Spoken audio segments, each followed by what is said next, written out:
Hai semua, saya berharap hari ini anda berasa sehat dan gembira untuk mendengar firman pada hari ini, 26 Januari, daripada Pastor Chris Oyakilome yang bertajuk Tiada Perjanjian Penyembuhan untuk Ciptaan Baru. Haleluya. Ayat pembukaan kita diambil dari kitab 1 Petrus 2 ayat 24 yang berkata, Dia sendiri telah memikul dosa-dosa kita di dalam tubuhnya di kayu salib, supaya kita yang telah mati terhadap dosa hidup untuk kebenaran.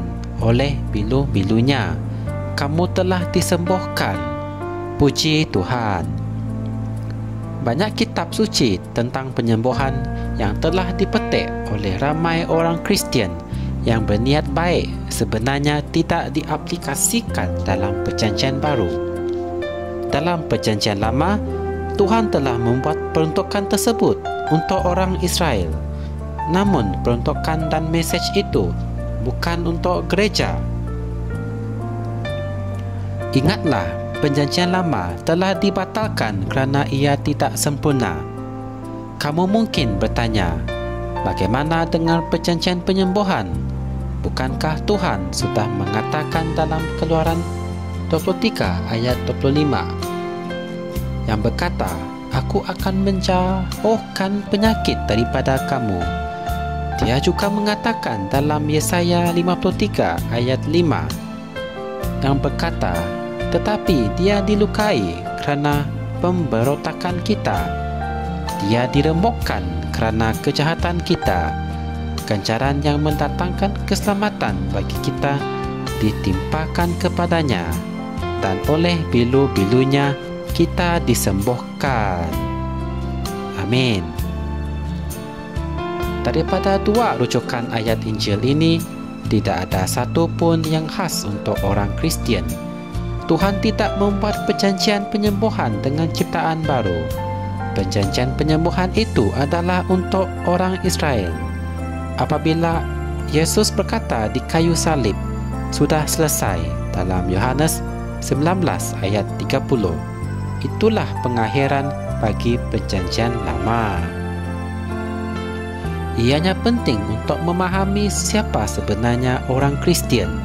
Orang Kristian adalah orang yang mempunyai kehidupan Tuhan, yaitu sebuah kehidupan yang tidak memerlukan penyembuhan, kerana kehidupan itu tidak boleh jatuh sakit. Haleluya.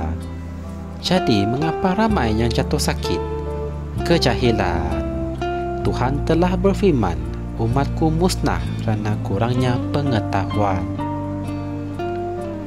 Alkitab mengatakan, namun jika roh Dia yang telah membangkitkan Yesus dari kematian diam di dalam kamu, maka Dia yang telah membangkitkan Kristus dan kematian akan menghidupkan juga tubuhmu yang fana, yang akan mati, dengan rohnya yang diam di dalam kamu.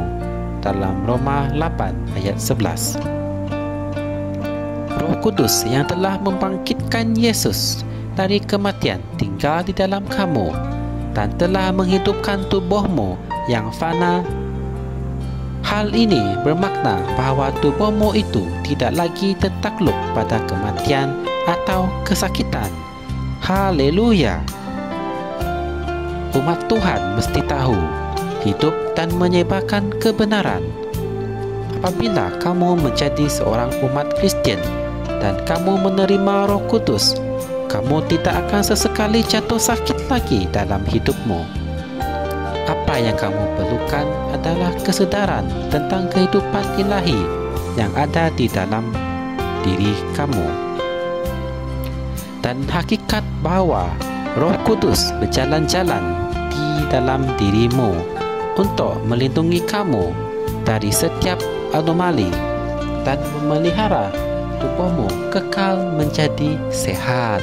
Puji Tuhan. Marilah kita membuat pengakuan ini bersama-sama.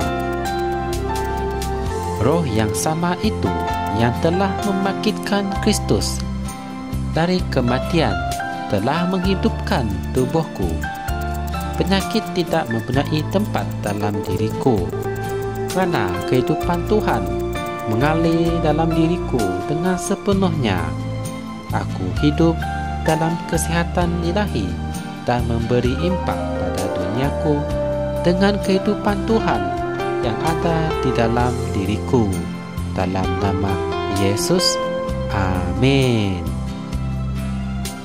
Untuk renungan tambahan, Anda boleh merujuk kitab Yesaya 33 ayat 24, Amsal 4 ayat 20 hingga 22, Galatia 4 ayat 1 hingga 2. Secara ringkasnya, kita harus menyebarkan Injil Kristus dan kebenaran supaya mesej ini boleh disampaikan kepada pihak yang memerlukan. Roh Kudus yang ada dalam diri kita adalah kekuatan kita untuk mengharungi apa-apa jenis cabaran dalam hidup kita. Haleluya! Untuk mengetahui lebih lanjut mengenai firman ini, Anda boleh tekan like dan subscribe Rapsodi Reality Malaysia. Semoga kita berjumpa lagi dalam segmen yang seterusnya, dan Tuhan memberkati Anda semua. Amin.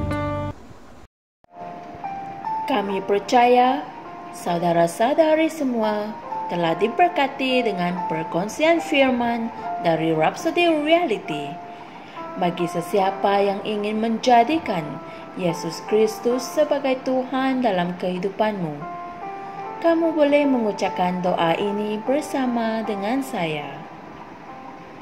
Ya Tuhan Allah, aku mempercayai Yesus Kristus, Anak Allah yang hidup dengan sepenuh hatiku. Aku percaya Dia telah mati untukku, dan Allah telah membangkitkan Dia dari kematian. Aku percaya Dia hidup hari ini. Aku mengaku dengan mulutku bahwa Yesus Kristus adalah Tuhan dalam hidupku mulai dari hari ini. Melalui Dia dan di dalam nama-Nya, aku mempunyai kehidupan yang kekal. Aku telah dilahirkan semula. Terima kasih Allah kerana menyelamatkan jiwaku. Aku sekarang adalah anak Allah. Haleluya. Tahniah, sekarang kamu telah menjadi anak Allah.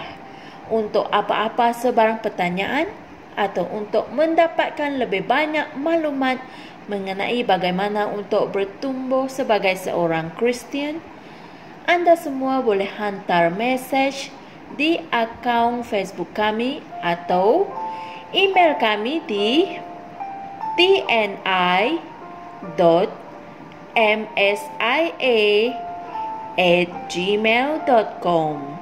Sekali lagi, tni.msia@gmail.com. Tuhan berkati Anda semua.